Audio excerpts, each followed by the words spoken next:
Добре, нека се потопим.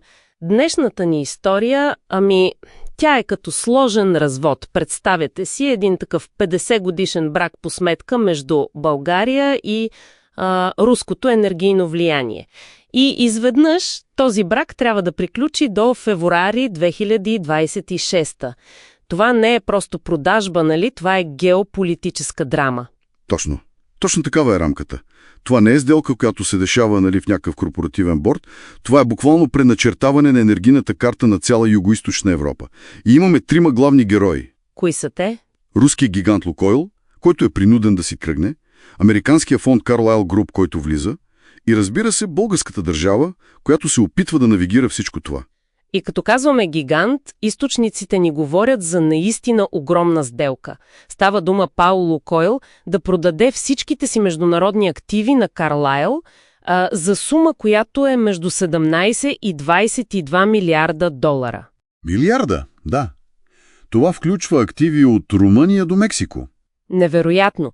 Но защо точно Carlyle? Какво е толкова специалното при тях? Ето тук е, така да се каже, ключът. Carlyle не са случайен фонд. Те са базирани във Вашингтон, в борда им са били бивши държавни секретари, бивши директори на ЦРУ. Изборът им е ясен политически сигнал. Чакай малко, това е сериозно. Значи изборът е бил по-скоро геополитически, отколкото чисто търговски. Абсолютно. Доказателството е в офертите, които са били отхвърлени. Източниците ни потвърждават, че офертата на швейцарския търговец Ганвор, например, е била блокирана и то директно от Американското финансово министерство. А причината? Опасения за близки връзки с Кремъл. Това показва кой е имал последната дума. На фона на тази, международна игра на шах, как България успява да не потъне в криза с горивата? Тук се появява тази фигура на особен търговски управител. Да, това е една много елегантна маневра, на практика мека национализация. Координирана с партньорите, държавата не купува рафинерията, но поема оперативното управление, за да гарантират, че ще има гориво, нали? Разбирам. Но най-важният детайл е един документ. Лиценз номер 130 от същото това американско ведомство.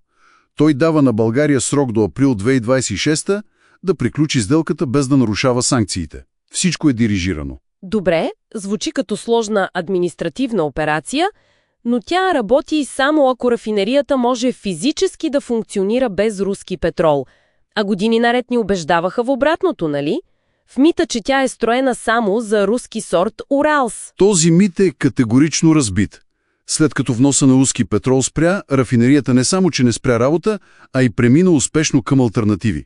Основният заместител се оказа казахстанският петрол Кепко. Той е много близък по състав, но се преработва и иракски, и сировина от други места. Митът всъщност служеше за поддържане на зависимостта. Все пак, работи ли със същата ефективност? Почти. За да достигне пълна оптимизация са нужни инвестиции. Източниците ги изчисляват на около 500 милиона евро. Това вече ще е задача за новия собственик. Ясно. Значи имаме нов собственик, нови източници на петрол. Как всичко това се вписва в голямата картина за енергийната сигурност на региона? В материалите се споменават проекти като вертикален газов коридор. Именно. Тук пъзълът се сглобява. Тези проекти превръщат България и Гърция в енергийна порта за целия регион. Да го кажем просто, реверсивен петролопровод означава, че тръбата, мислена да изпраща руски петрол към Гърция, сега ще може да вкарва неруски петрол от Гърция към нас. Заобикаляйки Босфора. Точно. Вертикален коридор свързва юга с севера от терминалите в Гърция, през нас, чак до Украйна. Продажбата на рафинерията е ключови елемент, който прави тази нова архитектура възможна. Значи, парадоксално, санкциите, които можеха да предизвикат криза, всъщност са катализирали един процес, който ще ни направи по-независими в дългосрочен план. Смяната на собствеността в Бургас е стратегически завой. Абсолютно. И това ни остава с един финален въпрос за размисъл.